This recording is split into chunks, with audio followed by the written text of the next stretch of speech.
그러시네요. 요한복음 11장 1절부터 6절. 단영제가 찬양 준비하면서 너무 많이 울어서 제가 안에서 그냥 가만히 듣고 있었어요. 찬양단들이 좀 힘들었겠네요. 명석이 힘들었지? 상석이 갑자기 너무 울어가지고. 그래요. 11장 1절부터 6절.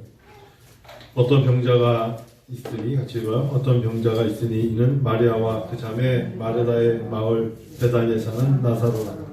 이 마리아는 향유를 주께 붓고 머리털로 주의 발을 닦던 자요, 병든 나사로는 그의 오라비더라. 이에 그 누이들이 예수께 사람을 보내어 이르되 주여 보시옵소서, 사랑하는 자가 병들었나이다 하니 예수께서 들으시고 이르시되 이 병은 죽을 병이 아니라 하나님의 영광을 위하며 하나님의 아들이 이로 말미암아 영광을 받게 하려 함이라 하시더라. 예수께서 본래 마르다와 그 동생과 나사로를 사랑하시더니 나사로가 병들었다를 들으시고 그 계시던 곳에 이틀을 더 거하시고. 설교자는 가끔 설교를 준비하면서 하나님 이거 뭡니까? 라고 물어볼 때가 있어요. 왜 갑자기 생명에 대한 설교를 준비하게 하실까? 결국은 그런 거죠. 생명에 대한 이야기입니다. 잘 살고 행복하게 살고 성공하며 살고 복을 누리고 출세를 누리고 이 모든 게 다 뭐에 있어요? 생명이 있어요. 이런 걸 다 했는데 결과적으로 생명이 끝나면 그렇게 살다가 끝났더라. 생명에 대한 이야기. 그러니까 사람이 그 사람은 20대 때 공부를 잘해서 30대 때 어떻게 40대 50대 쭉 가다가 결국 그 사람이 마지막 그렇게 해서 생이 끝나더라 하면 그 모든 것들은 주마등처럼 쑥 지나가고 그 사람의 마지막 어떻게 죽었대요? 병들어 죽었대요? 노안으로 죽었대요? 이런 이야기로 마무리를 짓습니다. 생명에 대한 이야기를 준비하면서 여러 가지를 준비했었어요. 생명이 무엇일까? 결과적으로 답 하나 말씀드릴까요? 우리가 잘 살고 행복하고 성공하고 다 얘기를 하지만 예수 믿다가도 병들 수 있고, 예수님의 사랑을 받다가도 예수님의 사랑을 받는 자도 병들 수 있고, 예수님 안에서 신앙생활을 잘해도 병들 수 있고, 예수님이 특별히 사랑하는 자라 말해도 병들 수 있다. 그게 바로 4절 5절이에요. 그 너희들이 예수께 사랑을 보내 이르되 주여 보시옵소서, 사랑하는 자가 병들었나이다. 여러분 신앙생활하면서 잊지 말아야 되는 게 예수 믿으면 병들지 않는다고 말하는 가짜 복음이 있었어요. 예수만 믿으면 무조건 성공한다. 그리고 생명 연장시켜준다는 가짜 비본질적인 설교를 하는 목사들이 대한민국은 유난히 많았어요. 그걸 또 그냥 성경에 근거 없이 아멘하던 사람들은 때를 지어서 그런 교회를 다니면서 복을 누렸어요. 근데 그거는 사실은 비본질적인 진리예요. 예수 믿어도 하나님 사랑 받아도 병들 수 있어요. 그리고 하나님이 어떤 병을 치료하시는 것은 치료를 받을 수도 있고 치료를 못 받을 수도 있어요. 하나님의 사랑을 받았던 나사로는 특별히 하나님이 이로 말미암아 목적은 그 사람이 치료받는 게 아니라 그 사람으로 교회가 돈을 벌고 교회가 부흥하고 그런 것들은 비본질적인 그런 생각을 가지고 있다는 것 자체가 성경을 몰라도 또 모르는 거예요. 죽을 사람 한 사람만 고치면 교회가 부흥해. 굉장히 비본질적인 잘못된 신앙관을 가진 거예요. 영광을 받게 하려 하십니다. 하나님이 영광을 받게 하려 하십니다. 다 모든 것들은 헛된 거예요. 여러분 성경을 제대로 봐야죠. 이 사람이 사랑받던 나사로가 죽을 병에 걸렸지만 예수님이 궁극적으로 말씀하고 싶은 건 뭐냐면 생명에 대한 이야기예요. 그래서 여러분 입술의 고백과 마음의 고백이 다른 시대에 살고 있는 이 땅의 그리스도인이에요. 입술로는 이렇게 말해요. 생명의 모든 것이 하나님에 있다고 말을 해요. 입술로는 그렇게 말해요. 그런데 마음에서는 그렇게 고백하지 않고 있어요. 입술의 고백과 마음의 고백이 달라요. 입술의 고백은 그냥 스쳐 지나가는 것처럼 생사화복을 지키시는 하나님이라 그러고, 마음으로 생까지는 맞는데 사라는 말이 나왔고 화는 나쁘고 복만 좋아하는 생사화복에 분명히 하나님이 주권자라 말하고 있지만 마음에서는 자기에게 원치 않는 건 다 하나님이 안 하시는 거라고 생각을 하고 있어요. 성경 그렇게 보면 안 돼요. 내가 원치 않는 위정자가 대통령이 됐어요. 무조건 따라가야 돼요. 왜냐면 따라가면서 하나님 앞에 간구해야 돼요. 뭐라고 간구해야 될까요? 하나님, 그가 하나님의 눈에서 벗어나지 말게 하소서. 그리고 그의 백성들이 상처받지 않게 하소서. 하면서 그가 올바르게 하지 못할 때는 오히려 숨어서 수군거리게 아니라 저항할 수 있는 용기도 필요한 것이죠. 잘못된 건 저항하며 하나님께서 맡겨야겠죠. 사람들은 다 자기의 입장에서만 생각할 때가 참 많아요. 오늘 마리아 동생 나사로 이야기 들을 때 이해가 안 돼야 정상이에요. 예수님을 사랑하는데 어떻게 병이 들어요? 예수님이 사랑하시는 사람 병 들면 안 되잖아요. 근데 예수님이 사랑하는 사람이 병들었나이다. 이게 사실이에요.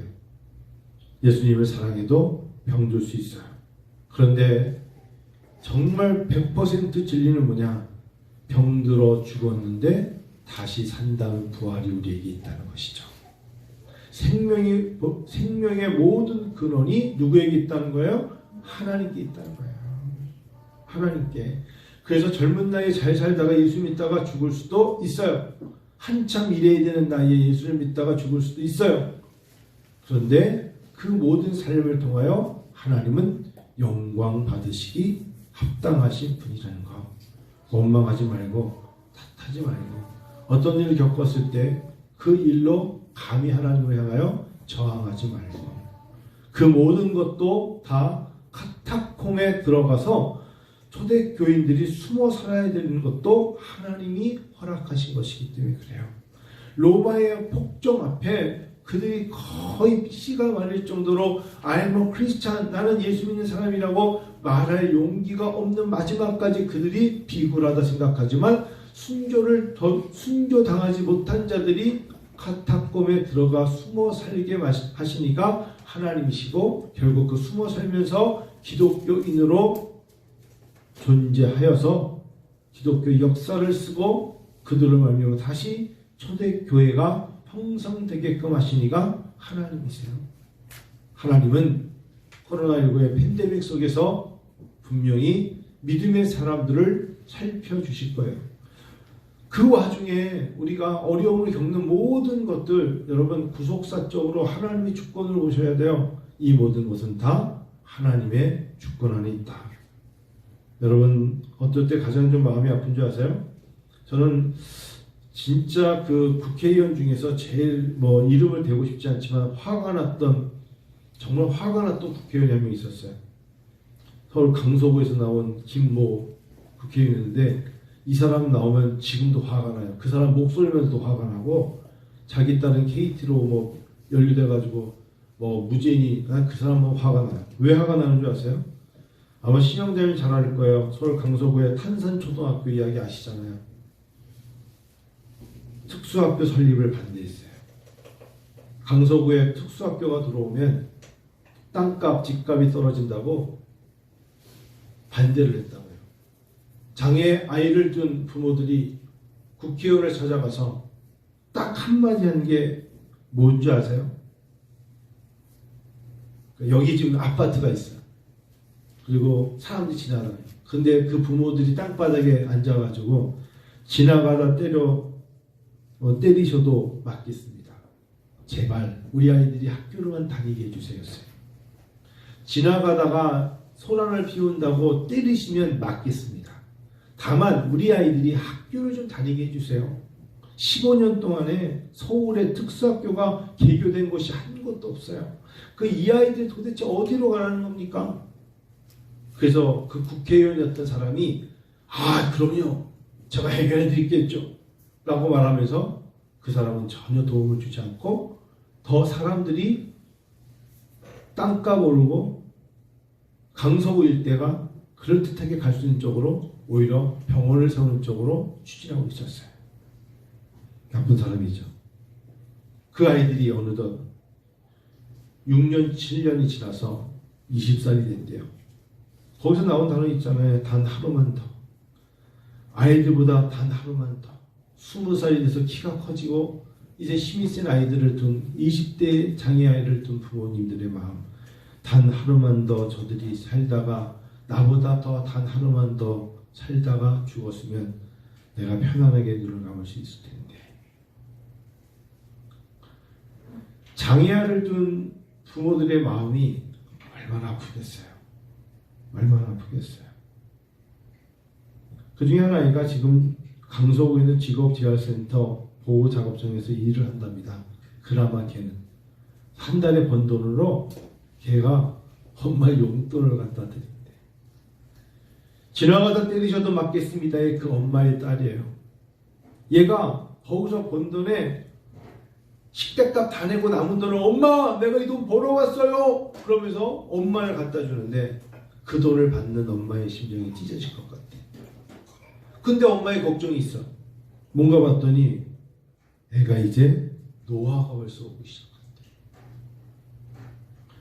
명석이처럼 건강한 사람들도 막 운동해서 20대인데 더 건강해지려고 막 얼굴 보니까 막 밥도 안 먹으면서 막 운동하고 그러잖아. 그런데 얘네들은 벌써 노화가 오는 거야.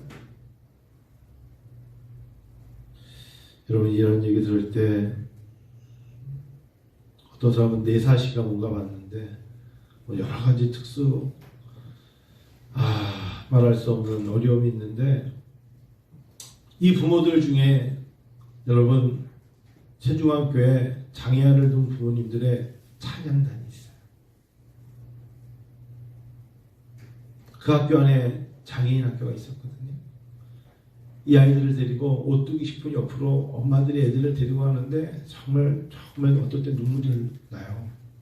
근데 그 엄마들이 하얀 옷을 입고 나와서 막 예배 때 찬양을 해. 그리고 그 아이들이 그걸 보고 있어. 하나님이 그 예배를 받으시겠죠. 아까 우리가 찬양단에 보니까 은혜가 내 안에 들어옴으로 내가 감당한다. 김석규 씨 노래를 부르고 있던데 그게 하나님의 은혜 없이는 견딜 수가 없는 거예요. 하나님의 은혜 없이는 감당할 수가 없는 거예요. 하나님의 사랑을 받는 예수님의 사랑을 받는 이 나사로가 병들었어요. 그럴 수 있다는 거예요. 잊지 말아야 될 것은 그 아이가 장애인이든 아니면 걔가 천재든 걔가 너무 공부를 잘하든 못하든 모든 것은 하나님의 손에 있고 하나님께 영광을 돌리기 위함이라는 것을 잊어서는 안 된다는 게 오늘 요한복음 11장에 나사로를 통하여 주시는 주님 우리에게 주시는 정령 주고 싶은 말씀. 그래서 생명은 이 땅에서 있는 모습으로 끝나는 게 아니라 너희들에게는 영생이 있고 부활이 있잖아 라는 것을 말씀해 주시면서 어떤 상황 속에서도 예수의 사랑과 하나님의 은혜를 기억하며 살라는 것입니다. 임종을 앞둔 사람들의 세 가지 조언이라는 책이 있었죠. 호주에 있는 간호사가 죽어가는 사람들을 대상으로 썼던 책. 임종을 앞둔 사람들의 세 가지 소원이 너무나 공통적이었다. 첫 번째가 마지막 죽으면서 후회하는 첫 번째가 뭔지 아세요? 내가 너무 남이 원하는 삶을 살았다. 임종을 앞두고 했으니까 뭐 얼마 못 살지 남았다는 거잖아. 근데 그 사람의 후회가 뭐냐? 내 인생이 내게 아니라 남을 위한 인생이었다는 거예요. 남 목사님, 저와 함께 이제 우리 인생 삽시다. 남 목사에게 권면하고 싶은 저에게 권면. 그때 우리가 우리 인생 그게 아니라 때로는 목회를 한다 치고 저 또한 마찬가지예요. 새벽에 그냥 자고 싶을 때 잘 거예요. 그래서 전희쌤 저 안 나오면 좀 문 좀 열어주세요. 전희쌤도 그럴 수도 있잖아요. 왜 성도들이 기도해야 되는데 내가 일어나올 때 나와봐서 놀라서 뛰어나왔더니 아무도 안 왔다. 근데 잠을 깼다. 내가 아프더라. 이럴 수 있거든요. 제가 이번에 수요예배 한 달간 쉬는 거 굉장히 보시면 앞으로는 수요예배 못합니다. 금요일기대 회복 안 되고요. 이제 수요예배 회복 안 돼요. 저는 알아요. 이제 이렇게 가다가 여러분 주일 오후 하지 맙시다. 강남에 있는 교회들이 주일 오후 다 없어졌어요. 회복 못해요. 11시 예배만 드리는 거예요. 내가 안 나오겠다는데 어떻게 강요해요? 그건 개인의 신앙이니까 강요할 수는 없어요. 그렇게 되는 거거든요. 사실은요. 그거를 처음에는 맞춰줘요. 어쩔 수 없다는 이유로 맞춰주는데 그리고 또 가만히 보니까 그게 목회자를 위해서도 좋다 생각 들어요. 그래요? 쉬세요. 나도 좀 쉬게. 그때 우리 기도 안 하는 거 아니잖아요. 이게 맞는 이야기인지 모르겠지만 사실은 서로가 공존하여 협력하여 선을 이룰 때는 자기의 희생이 없이는 이루어질 수가 없거든요. 그래도 그곳에 기도하는 사람이 있기 때문에 먼 날 보면 그 사람들이 기도로 지탱해 줬기 때문에 하나님이 그 제사를 흠양하시는 거예요. 근데 결국은 임종을 앞둔 사람들이 세 가지 조언 중에 첫 번째가 난 평생 남이 원하는 삶만 살았어. 이거 후회해. 두 번째, 너무 일만 열심히 했어. 되돌아보니까 내가 왜 이렇게 병들어서 이렇게 됐냐. 내 몸을 너무 혹사시켰다는 거예요. 후회하지 않으려면 어떻게 해야 될까요? 이제 좀 게으르게, 편안하게 일 그만하며 살아야겠죠. 그게 후회의 반대니까 그냥 쉽게 살아야겠죠. 세 번째, 임종을 앞둔 사람들이 세 가지 조언 중에 세 번째가 너무 감정 표현을 못했다는 거예요. 너무 감정 표현을 못했다. 이게 후회예요. 자, 근데 제가 이야기 들으면서 결론적으로 되돌아가 볼게요. 이 사람이 후회한다는 그 말뜻에는 누군가에게는 존경이 되는 거예요. 사실은요. 개인적으로는 후회이지만 누군가에게는 굉장히 존경을 받을 만한 삶을 살았기 때문에 후회합니다 말했을 때 공감할 수 있는 거예요. 나보다 내 자녀들을 위해서 평생 살아온 부모님은 자녀들에게 존경받는 거예요. 성도들을 위해서 기도하기 위해서 새벽에 깨어나고 시간 내서 기도하는 목회자가 때로는 나무를 산 것 같은데 그들에게 존경받을 수 있는 거고요. 두 번째로 난 너무 일을 열심히 했어. 내 몸이 혹사당했어. 그거는 게으르지 않았다는 거예요. 나태하지 않았다는 거예요. 아버지가 아버지로서 일하는 데 있어서 몸이 혹사될 정도로 일을 했기 때문에 누군가의 눈에 정말 훌륭하신 아버지였어. 훌륭하신 누구셨어? 라고 말할 수 있었다는 증거예요. 세 번째, 감정을 솔직히 표현하지 못하게 후회하면 감정대로 다 표현했다면 주변에 아무도 없을 거예요. 할 말도 안 하고 못하고 왜 그렇게 신앙생활합니까? 말하고 싶을 때 많았지만 안 하는 거예요.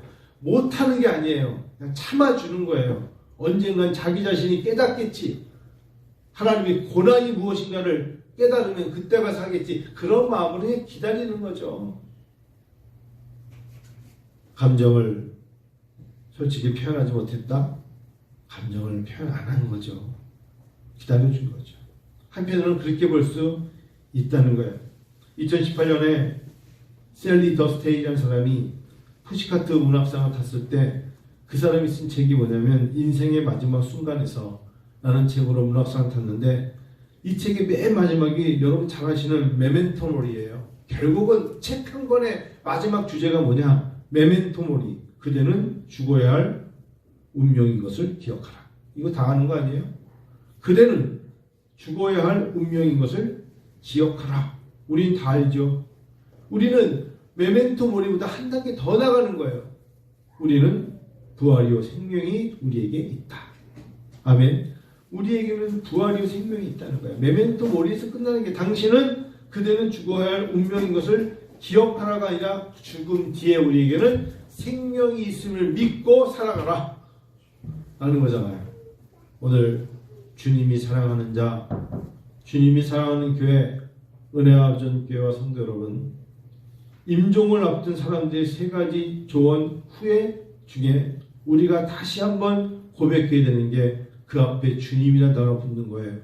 주님을 위하여 살아가는 삶, 주님의 영광을 위하여 살아가는 삶, 봉사하며 구제하며 일하며 드리며, 이게 이 땅에서 삶이 아니라 우리에게 영생과 구원함과 부활이 있음을 믿는 사람들에게 요구되는 삶, 주님을 위하여 남이 원하는 삶이 아니라 주님이 원하시는 삶을 산 사람들 후회 없을 것입니다.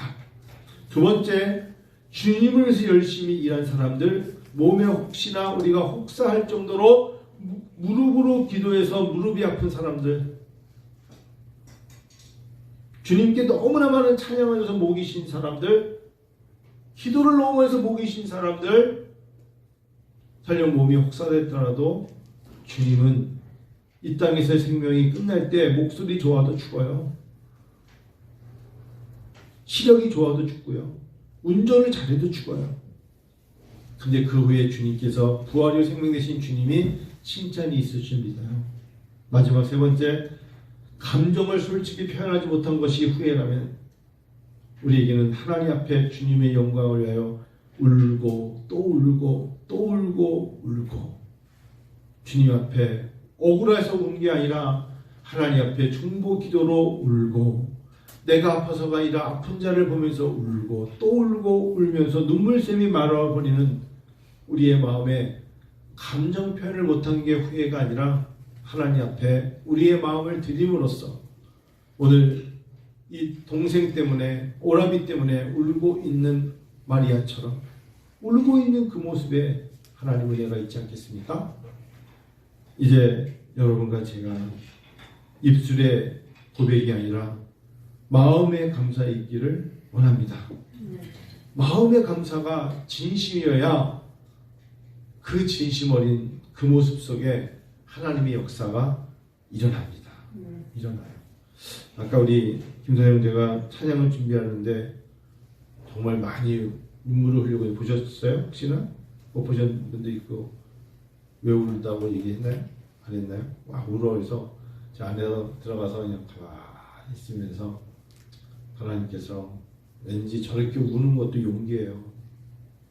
여러분, 그렇게 엉엉대고 울 수 있는 것도, 저는 아까 감정을 솔직히 표현할 수 못했다가 후회였다면 저렇게 엉엉 울 수 있는 것도 사실은 용기라고 해요. 너무 슬픈데 그 슬픔을 표현하지 못하는 때가 인생이 얼마나 많아요. 제가 정확하게 26년 전에 저희 어머니 소천하셨어요. 제 나이 30이었어요. 30에 그럼 뭐 30이면 청년이었고 알 만큼 다 알고 클 만큼 컸네요. 그렇게 말할 수 있어요? 당신 옆에 계시는 어머니가 생각지 않았던, 그럴 거라고 생각지도 않았고 준비도 안 되는 마음에서 세상을 떠나면 쉽지 않은 생각이죠. 엄마 70대 80대에서 살 만큼 살았어 라고 말할 수 있는 자녀가 어디 있을 것이며, 그렇게 보낼 때 당연하듯이 보낼 수 있는 사람이 어디 있겠어요. 옆에서 지켜보던 사람도 그런데 그것도 멀리 떨어져 있다가 그런 소식을 접해졌을 때는 누구나 당황스러운 거예요. 그런데 제가 그 이야기를 듣고 어떻게 표현할지 몰라서 호숫가에 가서 엉엉 울었어요. 오리를 쳐다보면서. 오리가 쳐다봤을 때는 저 남자 왜 저럴까요? 그럴 수 있었을까요? 그래요. 근데 그 울음이 이제는 기도로 바뀌고 성도들을 위하여, 서로가 하나님의 영광을 위하여 흘리는 눈물이 되어야 되지 않을까요? 말씀 마칩니다. 성도 여러분, 예수님이 사랑하는 자도 병들어서 우리 표현으로 보면 잠든 거죠. 그래서 성경에서는 죽었다 말하지 않고 예수님 말씀하시기를 이 병은 죽을 병이 아니라 하나님의 영광을 위함이라 하셨어요. 하나님 앞에 정말